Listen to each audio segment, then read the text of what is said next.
ਸਤਿ ਸ਼੍ਰੀ ਅਕਾਲ। ਤੁਸੀਂ ਵੇਖ ਰਹੇ ਹੋ ਟੀਵੀ ਪੰਜਾਬ ਤੇ ਮੈਂ ਹਾਂ ਤੁਹਾਡੇ ਨਾਲ ਇੰਦਰਪ੍ਰੀਤ ਕੌਰ ਪੰਨੂ ਲੈ ਕੇ ਹਾਜ਼ਰ ਹਾਂ ਪ੍ਰੋਗਰਾਮ ਕੈਨੇਡਾ ਨਾਓ, ਜਿੱਥੇ ਗੱਲਬਾਤ ਅਸੀਂ ਕੈਨੇਡਾ ਦੀਆਂ तमाम ਖਬਰਾਂ ਦੀ ਕਰਾਂਗੇ। ਇਹਨਾਂ ਖਬਰਾਂ ਦੇ ਉੱਪਰ ਵਿਚਾਰ ਚਰਚਾ ਕਰਾਂਗੇ ਆਪਣੇ ਸਹਿਯੋਗੀ ਮਨਦੀਪ ਸਿੰਘ ਟੁਰ ਦੇ ਨਾਲ। ਮਨਦੀਪ ਜੀ, ਬਹੁਤ-ਬਹੁਤ ਸਵਾਗਤ ਹੈ। जी बहुत बहुत धन्यवाद इंद्रप्रीत जी। ਜੀ ਮਨਦੀਪ ਜੀ, ਸਭ ਤੋਂ ਪਹਿਲਾਂ ਪ੍ਰੋਗਰਾਮ ਦੀ ਸ਼ੁਰੂਆਤ ਅਸੀਂ ਇਮੀਗ੍ਰੇਸ਼ਨ ਦੇ ਨਾਲ ਸੰਬੰਧਿਤ ਹੋਈ ਜਿਹੜੀ ਖਬਰ ਸਾਹਮਣੇ ਆਈ ਉਸ ਦੇ ਨਾਲ ਕਰ ਲੈਂਦੇ ਆ। ਇਮੀਗ੍ਰੇਸ਼ਨ ਮੰਤਰੀ ਬਦਲੇ ਗਏ ਨੇ ਤੇ ਉਹਨਾਂ ਦਾ ਅੱਜ ਇੱਕ ਪਹਿਲਾ ਬਿਆਨ ਸਾਹਮਣੇ ਆਇਆ, ਜਿਸ ਦੇ ਬਾਰੇ ਉਹਨਾਂ ਵੱਲੋਂ ਟਵੀਟ ਕੀਤਾ ਗਿਆ। ਕੀ ਕਹਿਣਾ ਹੈ ਇਮੀਗ੍ਰੇਸ਼ਨ ਮੰਤਰੀ ਦਾ? बिल्कुल जी, क्योंकि इमीग्रेशन मंत्री होना दे हुण ट्विटर खाते ते लगातार नज़रां बणीਆਂ ਰਹਿੰਦੀਆਂ ਨੇ किस तरीके ਦੇ ਐਲਾਨ ਉਹ ਕਰਦੇ ਨੇ, ਕੀ ਕੋ ਕਰਨ ਜਾ ਰਹੇ ਨੇ। ਕਿਉਂਕਿ ਨਵੇਂ ਇਮੀਗ੍ਰੇਸ਼ਨ ਮੰਤਰੀ ਨੇ ਬਹੁਤ ਸਾਰੇ ਲੋਕਾਂ ਨੂੰ ਇਹ ਜਿਹੜੀ ਜਾਣਨ 'ਚ ਦਿਲਚਸਪੀ ਆ ਕਿ ਉਹਨਾਂ ਦਾ ਰਵੱਈਆ ਕਿਸ ਤਰੀਕੇ ਦਾ ਰਹੇਗਾ। ਖੈਰ, ਪਹਿਲੀ ਵਾਰ ਉਹਨਾਂ ਨੇ ਕੋਈ ਇਹੋ ਜਿਹਾ ਟਵੀਟ ਕੀਤਾ ਜਿਹੜਾ ਉਹਨਾਂ ਦੇ ਮੰਤਰਾਲੇ ਨਾਲ ਸੰਬੰਧਿਤ ਆ, ਉਹਨਾਂ ਦੇ ਵਿਭਾਗ ਨਾਲ ਸੰਬੰਧਿਤ ਆ। ਅਸਲ ਦੇ ਵਿੱਚ ਜੋ ਅਫਗਾਨਿਸਤਾਨ ਦੇ ਵਿੱਚ ਜੋ ਸਥਿਤੀ ਚੱਲ ਰਹੀ ਸੀ, ਜਦੋਂ ਉੱਥੇ ਤਾਲਿਬਾਨ ਨੇ ਪੂਰਾ ਟੇਕ ਓਵਰ ਕਰ ਲਿਆ ਅਫਗਾਨਿਸਤਾਨ ਨੂੰ, ਤਾਂ ਉੱਥੋਂ ਜਿਹੜਾ ਟੀਚਾ ਰੱਖਿਆ ਗਿਆ ਸੀਗਾ ਉਹ 20,000 ਸੀਗਾ, ਜਿਹਨੂੰ ਬਾਅਦ 'ਚ ਜਸਟਿਨ ਟਰੂਡੋ ਹੋਣਾ ਨੇ ਵਧਾ ਦਿੱਤਾ ਗਿਆ ਸੀ। ਸੋ ਉੱਥੋਂ ਹਾਲੇ ਵੀ ਜਿਹੜਾ ਰਿਫਿਊਜੀਆਂ ਦਾ ਆਉਣਾ ਜਿਹੜਾ ਜਾਰੀ ਆ। ਸੋ ਇਸੇ ਤਰ੍ਹਾਂ 472 ਜਿਹੜੇ ਹੋਰ ਰਿਫਿਊਜੀ ਆ, ਔਰ ਜਿਹਦੇ ਸੰਬੰਧੀ ਪਹਿਲਾਂ IRCC ਦੇ ਅਕਾਊਂਟ ਤੋਂ ਜਿਹੜਾ ਇੱਕ ਟਵੀਟ ਹੁੰਦਾ ਆ, ਔਰ ਜਿਹਦੇ ਵਿੱਚ ਇਹ ਦੱਸਿਆ ਜਾਂਦਾ ਕਿ ਜਿਹੜੀਆਂ ਉੱਥੇ ਨਾਟੋ ਦੀਆਂ ਫੌਜਾਂ ਸੀਗੀਆਂ, ਉਹਨਾਂ ਵੱਲੋਂ ਉਹ ਲੋਕ ਆਇਡੈਂਟੀਫਾਈ ਕੀਤੇ ਗਏ ਸੀ ਜਿਹੜੇ ਇਸ ਫੌਜ ਨਾਲ ਮਿਲ ਕੇ ਉੱਥੇ ਕੰਮ ਕਰਦੇ ਸੀ, ਚਾਹੇ ਉਹ ਦੁਭਾਸ਼ੀਏ ਆ, ਚਾਹੇ ਕੰਟਰੈਕਟਰ ਨੇ, ਚਾਹੇ ਹੋਰ ਕਿਸੇ ਤਰੀਕੇ ਦੀ ਮਦਦ ਉਹ ਮਿਲ ਕੇ ਕਰਦੇ ਸੀ। ਕਿਉਂਕਿ ਸਮਝਿਆ ਇਹ ਜਾ ਰਿਹਾ ਕਿ ਜਿਹੜੀਆਂ ਨਾਟੋ ਫੌਜਾਂ ਦੀ ਜਿਨ੍ਹਾਂ ਨੇ ਮਦਦ ਕੀਤੀ ਆ, ਉਹਨਾਂ ਦੀ ਜਾਨ ਜਿਹੜੀ ਆ ਉਹ ਖਤਰੇ 'ਚ ਮਹਿਸੂਸ ਉੱਥੇ ਹੋ ਰਹੀ ਆ। ਸੋ ਉਹਨਾਂ ਨੂੰ ਹੁਣ ਕੱਢਣ ਦੀ ਜਿਹੜੀ ਕੋਸ਼ਿਸ਼ ਆ ਉਹ ਲਗਾਤਾਰ ਕੀਤੀ ਜਾ ਰਹੀ ਆ।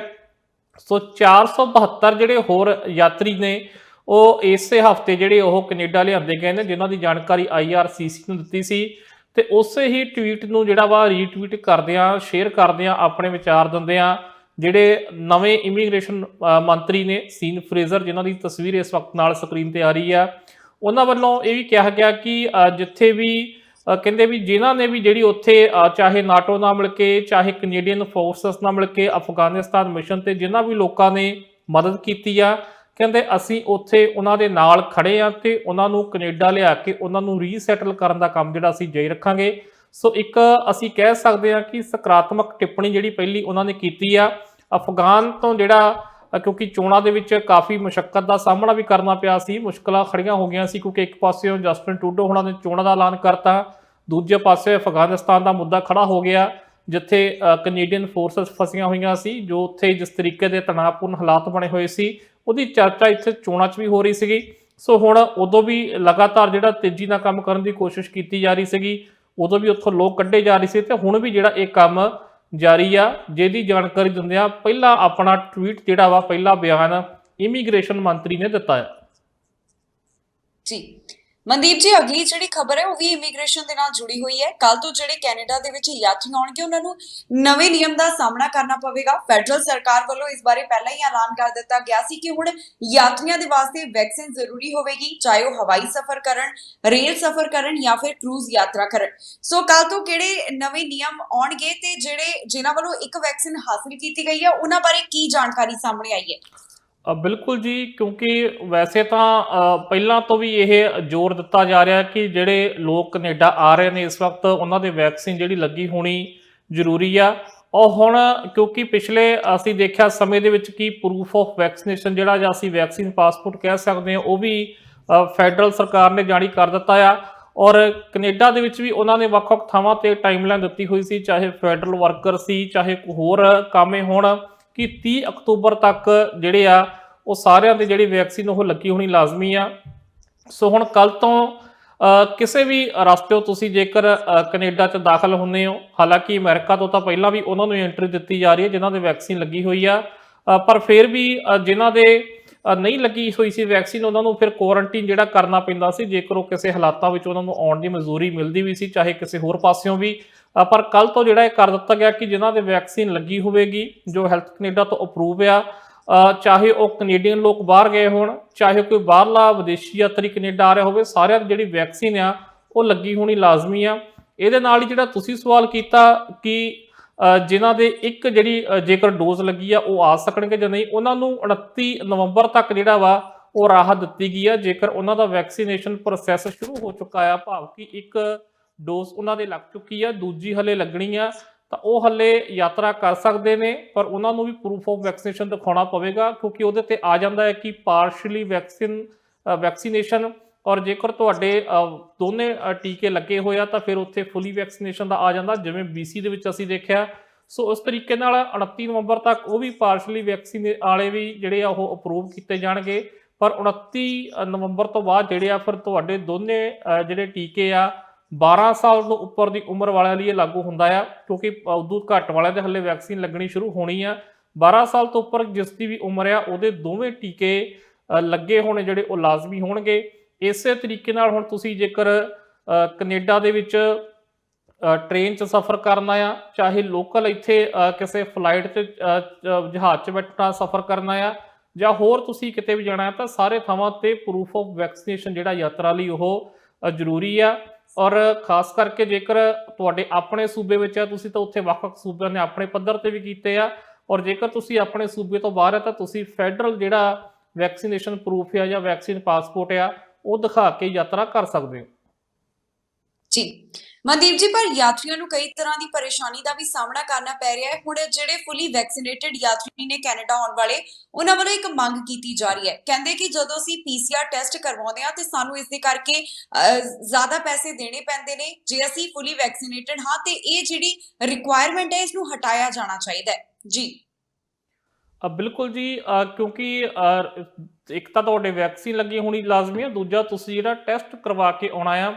ਸੋ ਉਸ ਉੱਤੇ ਹੁਣ ਮੰਗ ਜਿਹੜੀ ਆ, ਹਾਲਾਂਕਿ ਪਹਿਲਾਂ ਵੀ ਕੀਤੀ ਜਾ ਰਹੀ ਆ, ਹੁਣ ਥੋੜਾ ਉਹਨੂੰ ਜ਼ਿਆਦਾ ਜ਼ੋਰ ਦਿੱਤਾ ਜਾ ਰਿਹਾ ਕਿ ਜਿਨ੍ਹਾਂ ਦੇ ਵੈਕਸੀਨ ਲੱਗੀ ਹੋਈ ਆ ਫਿਰ ਉਹਨਾਂ ਉੱਤੇ ਜਿਹੜੀ ਇਹ ਸ਼ਰਤ ਨਹੀਂ ਰੱਖੀ ਹੋਣੀ ਚਾਹੀਦੀ, ਕਿਉਂਕਿ ਜੇਕਰ ਤੁਸੀਂ ਵੈਕਸੀਨੇਸ਼ਨ ਵਾਲਿਆਂ ਨੂੰ ਅਲਾਉ ਕਰ ਰਹੇ ਹੋ ਤਾਂ ਫਿਰ ਉੱਥੇ ਜੇ ਇਹ ਵੀ ਸਰਕਾਰ ਦਾਅਵਾ ਕਰਦੀ ਆ ਕਿ ਕਾਫੀ ਹੱਦ ਤੱਕ ਵੈਕਸੀਨੇਸ਼ਨ ਜਿਹੜੀ ਆ ਉਹ ਕਾਮਯਾਬ ਆ, ਉਹ ਕੋਵਿਡ ਦਾ ਖਤਰਾ ਜਿਹੜਾ ਵਾ ਕਾਫੀ ਹੱਦ ਤੱਕ ਘਟਾ ਦਿੰਦੀ ਆ, ਤਾਂ ਫਿਰ ਜਿਹੜਾ ਕਹਿੰਦੇ ਆ ਵੀ ਇਹ ਮੰਗ ਘੱਟੋ ਘੱਟ ਜਿਹੜੀ ਇਹ ਰੱਖੀ ਹੋਈ ਆ ਸ਼ਰਤ ਕਿ ਜੇਕਰ ਤੁਸੀਂ ਅਮਰੀਕਾ ਦੇ ਬਾਰਡਰ ਪਾਰ ਜਾਂਦੇ ਹੋ, ਚਾਹੇ ਤੁਸੀਂ ਛੇਤੀ ਵਾਪਸ ਆ ਜਾਂਦੇ ਹੋ, ਪਰ ਫਿਰ ਵੀ ਤੁਹਾਨੂੰ ਜਿਹੜਾ PCR ਟੈਸਟ ਦੀ ਜਿਹੜੀ ਡਿਮਾਂਡ ਕੀਤੀ ਜਾਂਦੀ ਹੈ ਬਾਰਡਰ ਦੇ ਉੱਤੇ, ਕਹਿੰਦੇ ਉਹ ਕਰਾਉਣਾ ਲਾਜ਼ਮੀ ਆ, ਔਰ ਉਹ ਕਾਫੀ ਮਹਿੰਗਾ ਵੀ ਆ। ਜੇਕਰ ਅਸੀਂ ਅਮਰੀਕਨ ਡਾਲਰਾਂ 'ਚ ਵੀ ਦੇਖੀਏ ਤਾਂ ਫਿਰ ਕੈਨੇਡਾ 'ਚ ਉਦੋਂ ਵੀ ਮਹਿੰਗਾ ਹੋ ਜਾਂਦਾ ਆ।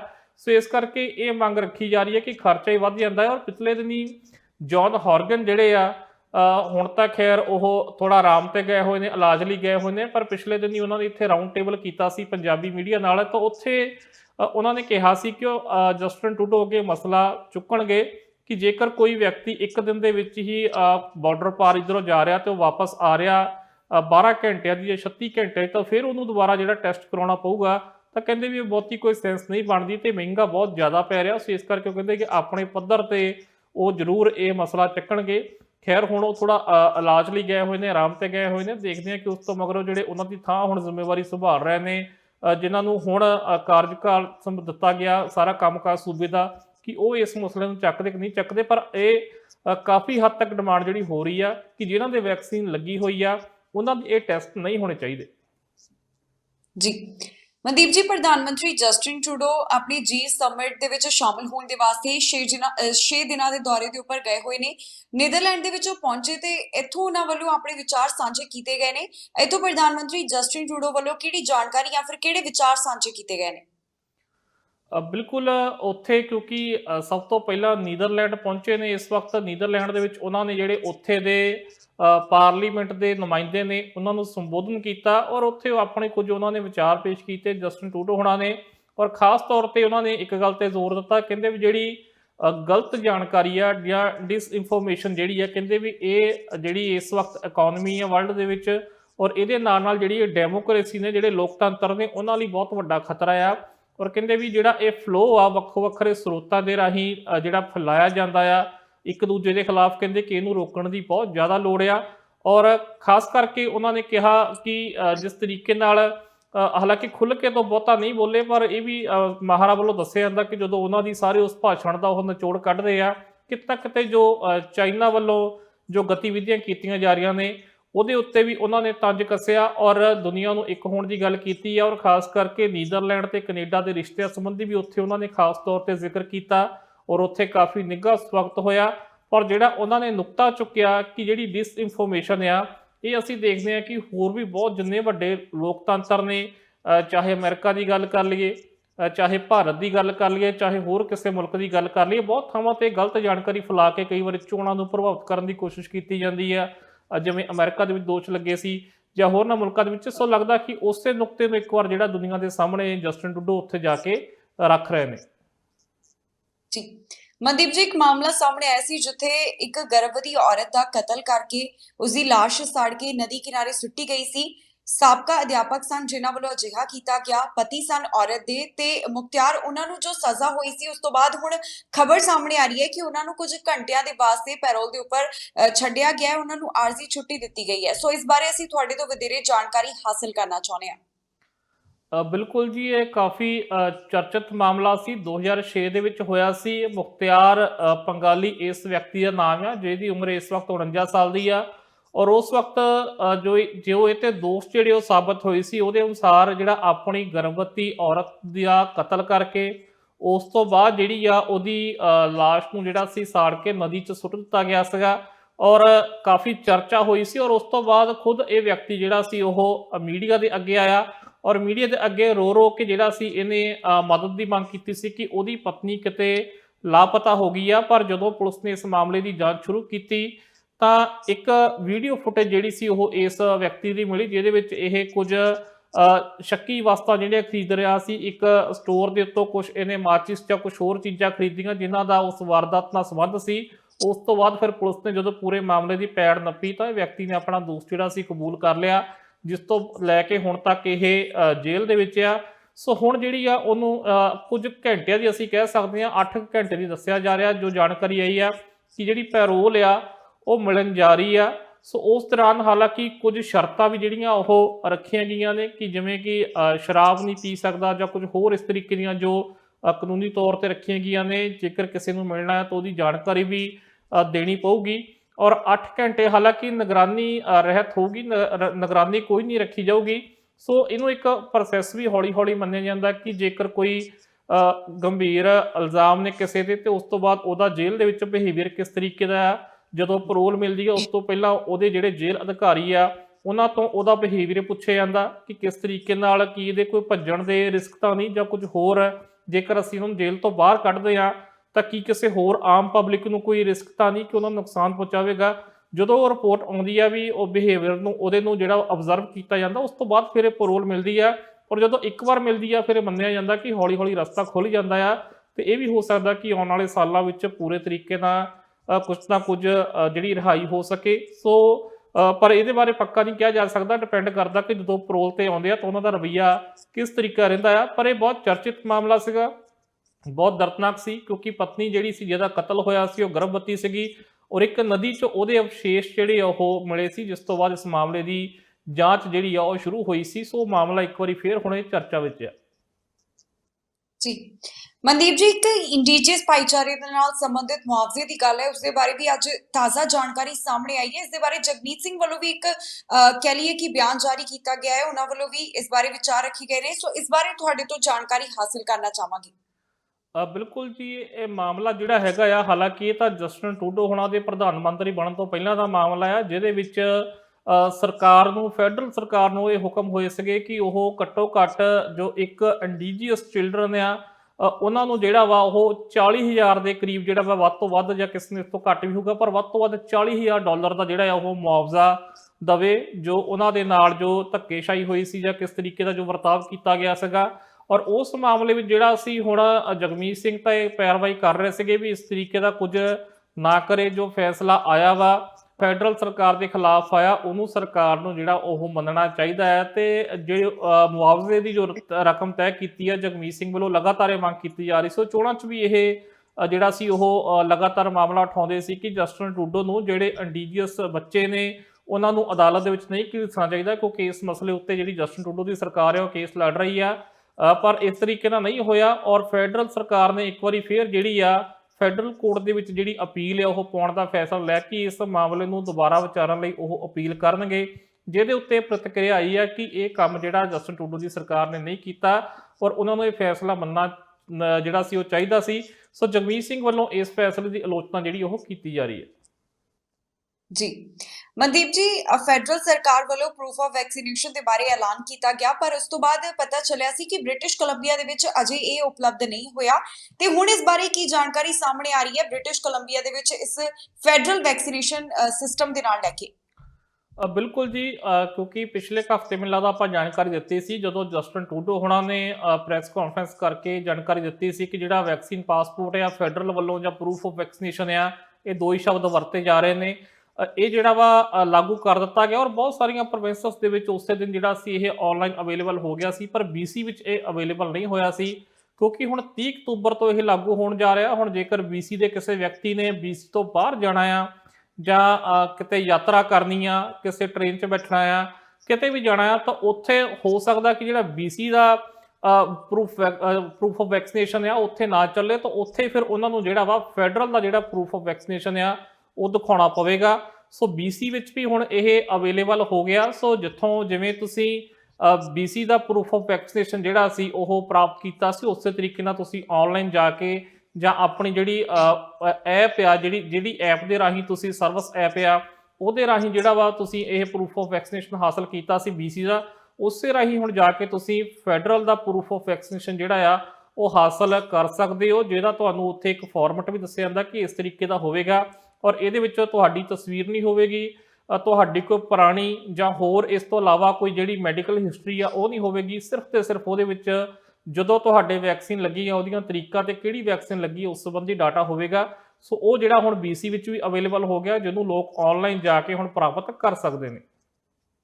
ਜੀ, ਤੇ ਮਨਦੀਪ ਜੀ, ਬ੍ਰਿਟਿਸ਼ ਕੋਲੰਬੀਆ ਤੋਂ ਹੁਣ ਮਾਸਕ ਬਾਰੇ ਕੀ ਜਾਣਕਾਰੀ ਸਾਹਮਣੇ ਆ ਰਹੀ ਹੈ? ਕਿਉਂਕਿ ਦੱਸਿਆ ਗਿਆ ਸੀ ਕਿ ਸਿਰਫ ਇੰਨੇ ਸਮੇਂ ਦੇ ਵਾਸਤੇ ਹੀ ਮਾਸਕ ਪਾਉਣਾ ਜ਼ਰੂਰੀ ਹੋਵੇਗਾ, ਤੇ ਹੁਣ ਇਸ ਬਾਰੇ ਕੀ ਤਾਜ਼ਾ ਅਪਡੇਟ ਸਾਹਮਣੇ ਆਈ ਹੈ? ਜੀ ਬਿਲਕੁਲ, ਕਿਉਂਕਿ BC ਦੇ ਵਿੱਚ ਜਿਹੜਾ ਸੀ ਇਸ ਮਹੀਨੇ ਦੇ ਅਖੀਰ ਤੱਕ ਜਿਹੜੀ ਪਹਿਲਾਂ ਡੈਡਲਾਈਨ ਦਿੱਤੀ ਗਈ ਸੀ ਕਿ ਉਦੋਂ ਤੱਕ ਜਿਹੜੇ ਮਾਸਕ ਆ ਇਨਡੋਰ ਥਾਵਾਂ ਦੇ ਉੱਥੇ ਜਿਹੜੇ ਮੈਂਡੇਟਰੀ ਕੀਤੇ ਗਏ ਸੀ, ਪਰ ਕਿਉਂਕਿ ਹੁਣ BC ਦੇ ਵਿੱਚ ਕੇਸ ਜਿਹੜੇ ਆ ਉਹ ਲਗਾਤਾਰ ਵੱਧ ਰਹੇ ਨੇ, ਸੋ ਇਸ ਕਰਕੇ ਹੁਣ ਇਸ ਨੂੰ ਵਧਾ ਦਿੱਤਾ ਗਿਆ, ਐਕਸਟੈਂਡ ਕਰ ਦਿੱਤਾ ਗਿਆ। ਔਰ ਹੁਣ ਜਿਹੜੀ ਆ ਕੋਈ ਸਰਕਾਰ ਵੱਲੋਂ ਜਿਹੜੀ ਆ ਉਹ ਕੋਈ ਵੀ ਡੇਟ ਆ ਉਹ ਨਹੀਂ ਦਿੱਤੀ ਗਈ ਆ ਵੀ ਕਦੋਂ ਤੱਕ ਜਿਹੜਾ ਵਾ ਉਹ ਮਾਸਕ ਹੁਣ ਪਾਉਣੇ ਲਾਜ਼ਮੀ ਹੋਣਗੇ। ਅਗਲੇ ਹੁਕਮਾਂ ਤੱਕ ਜਾਂ ਅਗਲੇ ਨੋਟਿਸ ਤੱਕ ਜਿਹੜਾ ਦੱਸਿਆ ਗਿਆ ਕਿ ਮਾਸਕ ਪਾਉਣੇ ਜਿਹੜੇ ਆ ਹੁਣ ਲਾਜ਼ਮੀ ਹੋਣਗੇ। ਔਰ ਇੱਕ ਬਹੁਤ ਲੰਬੀ ਲਿਸਟ ਆ ਜਿਹੜੀ, ਹਾਲਾਂਕਿ ਵੈਸੇ ਲੋਕਾਂ ਨੂੰ ਪਤਾ ਹੀ ਹੈ ਕਿਉਂਕਿ ਆਉਣ ਤੱਕ ਜਿੱਥੇ ਤੱਕ ਮਾਸਕ ਜਿਹੜੇ ਉਹ ਪੈਂਦੇ ਆਏ ਆ ਉੱਥੋਂ ਤੱਕ ਮਾਸਕ ਜਿਹੜੇ ਆ ਉਹ ਹੁਣ ਵੀ ਪਾਉਣੇ ਲਾਜ਼ਮੀ ਹੋਣਗੇ। ਪਰ ਜਿਹੜੀ ਮੈਂ ਲਿਸਟ ਦੇਖ ਰਿਹਾ ਸੀ ਆਪਾਂ ਉਹ ਵੀ ਦਰਸ਼ਕਾਂ ਨਾਲ ਸਾਂਝੀ ਕਰ ਦਿੰਦੇ ਇੱਕ ਵਾਰੀ ਫੇਰ ਕਿ ਜਿਹੜੇ ਸ਼ਾਪਿੰਗ ਮਾਲਸ ਨੇ, ਸ਼ਾਪਿੰਗ ਸੈਂਟਰ ਨੇ, ਕਾਫੀ ਸ਼ਾਪਸ ਨੇ ਜਾਂ ਰਿਟੇਲ ਜਾਂ ਗਰੋਸਰੀ ਸਟੋਰਸ ਨੇ, ਉੱਥੇ ਇੰਡੋਰ ਸਪੇਸਸ ਤੇ ਲਿਕਵਰ ਸਟੋਰ ਤੇ ਜਿਹੜੇ ਡਰੱਗ ਸਟੋਰ ਨੇ ਉੱਥੇ, 에ਅਰਪੋਰਟ, ਸਿਟੀ ਹਾਲ, ਲਾਇਬ੍ਰੇਰੀ ਤੇ ਕਮਿਊਨਿਟੀ ਰੀਕ੍ਰੀਏਸ਼ਨਲ ਸੈਂਟਰ ਦੇ ਵਿੱਚ, ਰੈਸਟੋਰੈਂਟ, ਪਬਸ ਤੇ ਬਾਰ ਵਿੱਚ। ਇਹਦੇ ਨਾਲ ਹੀ ਜਿਹੜਾ ਪਬਲਿਕ ਟਰਾਂਸਪੋਰਟੇਸ਼ਨ ਆ, ਟੈਕਸੀ ਆ, ਬੱਸ ਆ ਜਾਂ ਰਾਈਡ ਸ਼ੇਅਰਿੰਗ, ਊਬਰ ਜਾਂ ਲਿਫਟ ਦੀਆਂ ਜਿਹੜੀਆਂ ਗੱਡੀਆਂ ਨੇ ਉਹਨਾਂ ਵਿੱਚ ਵੀ ਤੁਹਾਨੂੰ ਮਾਸਕ ਪਾਉਣਾ ਪਵੇਗਾ। ਔਰ ਇਹਦੇ ਨਾਲ ਹੀ ਜਿਹੜੇ ਏਰੀਆਸ ਨੇ, ਆਫਿਸ ਬਿਲਡਿੰਗ ਨੇ ਜਿਹੜੇ, ਜਾਂ ਜਿੱਥੇ ਸਰਵਿਸ ਜਿਹੜੇ ਪਬਲਿਕ ਸਰਵਿਸ ਆਫਿਸ ਨੇ ਉੱਥੇ ਵੀ ਜਿਹੜਾ ਇੰਡੋਰ ਥਾਵਾਂ ਤੇ ਮਾਸਕ ਪਾਉਣਾ ਜ਼ਰੂਰੀ ਆ।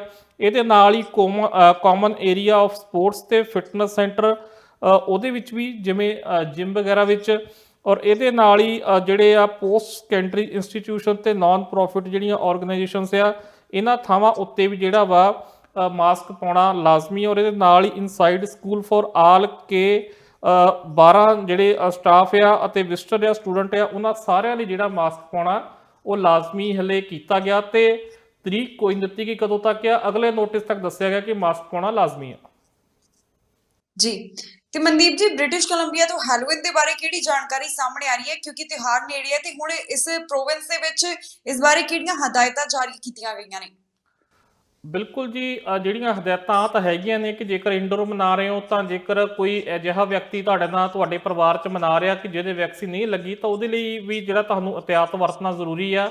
ਔਰ ਜਿਹੜੀ ਇੱਕ ਖਾਸ ਅੱਜ ਹਦਾਇਤ ਆਈ ਆ, ਕਿਉਂਕਿ ਭੰਗ ਜਿਹੜੀ ਆ ਖਾਸ ਕਰਕੇ ਜਿਹਨੂੰ ਕੈਨਬੀਸ ਵੀ ਕਹਿ ਦਿੰਦੇ ਆ, ਉਹਨੂੰ ਇੱਥੇ ਲੀਗਲ ਜਿਹੜਾ ਸਟੇਟਸ ਉਹ ਦਿੱਤਾ ਗਿਆ ਵਾ। ਪਰ ਖਾਸ ਕਰਕੇ BC ਸਰਕਾਰ ਵੱਲੋਂ ਹਦਾਇਤ ਦਿੱਤੀ ਗਈ ਆ ਕਿ ਜਿਹੜੇ ਬੱਚੇ ਆ ਜਾਂ ਮਾਪੇ ਆ, ਬਜ਼ੁਰਗ ਮਾਪੇ ਆ, ਉਹਨਾਂ ਨੂੰ ਕਈ ਵਾਰ ਸ਼ਰਾਰਤ ਦੇ ਨਾਲ ਵੀ ਜਿਹੜੀ ਉਹ ਭੰਗ ਵਾਲੀਆਂ ਜਿਹੜੀਆਂ ਕੈਂਡੀਸ ਆ ਉਹ ਦੇ ਦਿੱਤੀਆਂ ਜਾਂਦੀਆਂ ਨੇ। ਸੋ ਕੁਝ ਲੋਕ ਇਹ ਸ਼ਰਾਰਤ ਕਰਦੇ ਵੀ ਨੇ, ਕੁਝ ਲੋਕ ਜਾਣ ਬੁੱਝ ਕੇ ਦਿੰਦੇ ਨੇ। ਸੋ ਸਰਕਾਰ ਵੱਲੋਂ ਇਹ ਅਪੀਲ ਕੀਤੀ ਗਈ ਆ ਵੀ ਇਦਾਂ ਦਾ ਜਿਹੜਾ ਵਾ ਉਹ ਕੁਝ ਨਾ ਕੀਤਾ ਜਾਵੇ, ਨਾ ਇਹ ਭੰਗ ਵਾਲੀ ਕੈਂਡੀਆਂ ਦੀ ਵਰਤੋਂ ਕੀਤੀ ਜਾਵੇ। ਖਾਸ ਕਰਕੇ ਬੱਚੇ ਤੇ ਮਾਪਿਆਂ ਨੂੰ ਇਦਾਂ ਦੀ ਕੋਈ ਵੀ ਜਿਹੜੀ ਕੈਂਡੀ ਆ ਉਹ ਨਾ ਦਿੱਤੀ ਜਾਵੇ। ਔਰ ਖਾਸ ਕਰਕੇ ਪਛਾਣ ਵੀ ਦੱਸੀ ਹੈ ਵੀ ਕੁਝ ਚਮਕੀਲੇ ਤਰ੍ਹਾਂ ਦਾ ਜਿਹੜਾ ਇਹ ਪਦਾਰਥ ਹੁੰਦਾ, ਜਿਹੜੀਆਂ ਕੈਨਬੀਸ ਵਾਲੀਆਂ ਭੰਗ ਵਾਲੀਆਂ ਟੌਫੀਆਂ ਹੁੰਦੀਆਂ ਨੇ। ਖੈਰ ਜੇ ਆਪਾਂ ਦੇਖੀ ਹੁੰਦੀ ਤਾਂ ਆਪਾਂ ਜ਼ਰੂਰ ਚੰਗੀ ਤਰੀਕੇ ਨਾਲ ਪਛਾਣ ਦੱਸ ਸਕਦੇ ਸੀ, ਪਰ ਅੱਜ ਸਰਕਾਰ ਵੱਲੋਂ ਇੰਨਾ ਕਿ ਜਿਹੜਾ ਉਹ ਜਾਰੀ ਕਰਕੇ ਦੱਸਿਆ ਗਿਆ ਕਿ ਇਹ ਭੰਗ ਵਾਲੀਆਂ ਟੌਫੀਆਂ ਤੋਂ ਜਿਹੜੇ ਇਹ ਨਿੱਕੇ ਨਿੱਕੇ ਬੱਚੇ ਜਿਹੜੇ ਭੂਤ ਬਣਨਗੇ ਬਚ ਕੇ ਰਹਿਣ। ਜੀ ਸੋ ਮਨਦੀਪ ਜੀ, ਤੁਹਾਡੇ ਤੋਂ ਇਹ ਵੀ ਜਾਣਕਾਰੀ ਹਾਸਲ ਕਰਨਾ ਚਾਹਾਂਗੇ ਕਿ ਇਸ ਸਮੇਂ ਪ੍ਰੋਵਿੰਸ ਦੇ ਵਿੱਚ ਜਾਣੀ ਬ੍ਰਿਟਿਸ਼ ਕੋਲੰਬੀਆ ਦੇ ਵਿੱਚ ਕੋਰੋਨਾ ਵਾਇਰਸ ਦੀ ਕੀ ਹਾਲਾਤ ਬਣੇ ਹੋਏ ਨੇ, ਪਿਛਲੇ 24 ਘੰਟਿਆਂ ਦੌਰਾਨ ਕਿੰਨੇ ਮਾਮਲੇ ਸਾਹਮਣੇ ਆਏ ਤੇ ਕੀ ਸਥਿਤੀ ਬਣੀ ਹੋਈ ਹੈ। ਬਿਲਕੁਲ ਜੀ, ਜੇਕਰ ਆਪਾਂ ਪੂਰੀ ਡਿਟੇਲ ਦੱਸੀਏ ਜੋ ਸਰਕਾਰ ਵੱਲੋਂ ਜਾਰੀ ਕੀਤੀ ਗਈ ਹੈ, ਜਿਹਦੇ ਵਿੱਚ ਜੇਕਰ ਅਸੀਂ ਵੈਕਸੀਨੇਸ਼ਨ ਸਟੇਟਸ ਦੱਸੀਏ ਕਿ ਜਿੰਨੇ ਵੀ ਐਲੀਜੀਬਲ ਅਡਲਟ ਨੇ ਉਹਨਾਂ ਦੇ ਵਿੱਚ 90.3% ਦੀ ਜਿਹੜੀ ਆ ਪਹਿਲੀ ਡੋਜ਼ ਉਹਨਾਂ ਵਿਅਕਤੀਆਂ ਦੇ ਲੱਗ ਚੁੱਕੀ ਆ। ਔਰ ਇਸ ਤਰੀਕੇ ਨਾਲ ਹੁਣ ਅਸੀਂ ਕਹਿ ਸਕਦੇ ਹਾਂ ਕਿ 90% ਤੋਂ ਉੱਪਰ ਜਾ ਕੇ ਜਿਹੜੀ ਇਹ ਗੱਲ ਖੜਦੀ ਆ। ਔਰ ਜਿਹੜੇ ਆਲ ਐਲੀਜੀਬਲ ਹੈ ਉਹਦੇ ਵਿੱਚ 99.8% ਦੀ ਆ। ਇਹ ਵੀ ਲਗਭਗ ਅਸੀਂ 90% ਕਹਿ ਸਕਦੇ ਹਾਂ। ਇਹਦੇ ਨਾਲ ਹੀ ਜੇਕਰ ਪਿਛਲੇ 24 ਘੰਟੇ ਦੌਰਾਨ ਨਵੇਂ ਆਏ ਮਾਮਲਿਆਂ ਦੀ ਗੱਲ ਕਰੀਏ ਤਾਂ 584 ਜਿਹੜੇ ਨਵੇਂ ਮਾਮਲੇ ਜਿਹੜੇ ਉਹ ਸਾਹਮਣੇ ਆਏ ਨੇ ਤੇ ਇਸ ਵਕਤ BC ਦੇ ਵਿੱਚ 4982 ਜਿਹੜੇ ਆ ਐਕਟਿਵ ਕੇਸ ਮੌਜੂਦ ਨੇ। ਪਿਛਲੇ 24 ਘੰਟੇ ਦੌਰਾਨ ਫਰੇਜ਼ਰ ਹੈਲਥ ਤੋਂ 232, ਵੈਨਕੂਵਰ ਕੋਸਟਲ ਹੈਲਥ ਤੋਂ 81, ਇੰਟੀਰੀਅਰ ਹੈਲਥ ਰੀਜਨ ਤੋਂ 85, ਨਾਰਥਨ ਹੈਲਥ ਰੀਜਨ ਤੋਂ 104 ਅਤੇ ਆਈਲੈਂਡ ਹੈਲਥ ਰੀਜਨ ਤੋਂ 82 ਜਿਹੜੇ ਮਾਮਲੇ ਆ ਉਹ ਸਮਝ ਆਏ ਨੇ ਔਰ ਮਾਫ ਕਰਨਾ ਸਾਹਮਣੇ ਆਏ ਨੇ। ਔਰ ਇਹਦੇ ਨਾਲ ਹੀ ਪਿਛਲੇ 24 ਘੰਟੇ ਦੌਰਾਨ 9 ਹੋਰ ਲੋਕਾਂ ਦੀ ਮੌਤ ਜਿਹੜੀ ਆ ਉਹ ਹੋ ਚੁੱਕੀ ਆ ਤੇ ਕੁੱਲ ਮਿਲਾ ਕੇ ਹੁਣ 2156 ਵਿਅਕਤੀਆਂ ਦੀ ਮੌਤ ਜਿਹੜੀ ਆ BC ਵਿੱਚ ਕੋਵਿਡ ਕਰਕੇ ਜਿਹੜੀ ਉਹ ਹੋ ਚੁੱਕੀ ਆ। ਫਰੇਜ਼ਰ ਹੈਲਥ ਦੇ ਵਿੱਚ ਜਿਹੜੀਆਂ 3 ਮੌਤਾਂ ਹੋਈਆਂ ਨੇ, ਵੈਨਕੂਵਰ ਕੋਸਟ ਰੀਜਨ ਤੋਂ ਪਿਛਲੇ 24 ਘੰਟੇ ਦੌਰਾਨ 2, ਨਾਰਥਨ ਹੈਲਥ ਰੀਜਨ 'ਚ ਵੀ 2 ਤੇ ਆਈਲੈਂਡ ਹੈਲਥ ਰੀਜਨ 'ਚ ਵੀ ਪਿਛਲੇ 24 ਘੰਟੇ ਦੌਰਾਨ 2 ਲੋਕਾਂ ਦੀ ਮੌਤ ਜਿਹੜੀ ਉਹ ਹੋਈ ਆ। ਜੀ ਮਨਦੀਪ ਜੀ, ਬਹੁਤ-ਬਹੁਤ ਧੰਨਵਾਦ ਇਹ ਸਾਰੀ ਜਾਣਕਾਰੀ ਸਾਂਝੀ ਕਰਨ ਦੇ ਵਾਸਤੇ। ਇਸ ਪ੍ਰੋਗਰਾਮ ਦੇ ਵਿੱਚ ਅਸੀਂ ਕੈਨੇਡਾ ਦੀਆਂ तमाम ਵੱਡੀਆਂ ਖਬਰਾਂ ਦਾ ਜ਼ਿਕਰ ਕੀਤਾ ਹੈ। ਬਾਕੀ ਖਬਰਾਂ ਦੇ ਵਾਸਤੇ ਤੁਸੀਂ ਬਣੇ ਰਹੋ TV ਪੰਜਾਬ ਦੇ ਨਾਲ। ਫਿਲਹਾਲ ਸਾਨੂੰ ਦਿਓ ਇਜਾਜ਼ਤ।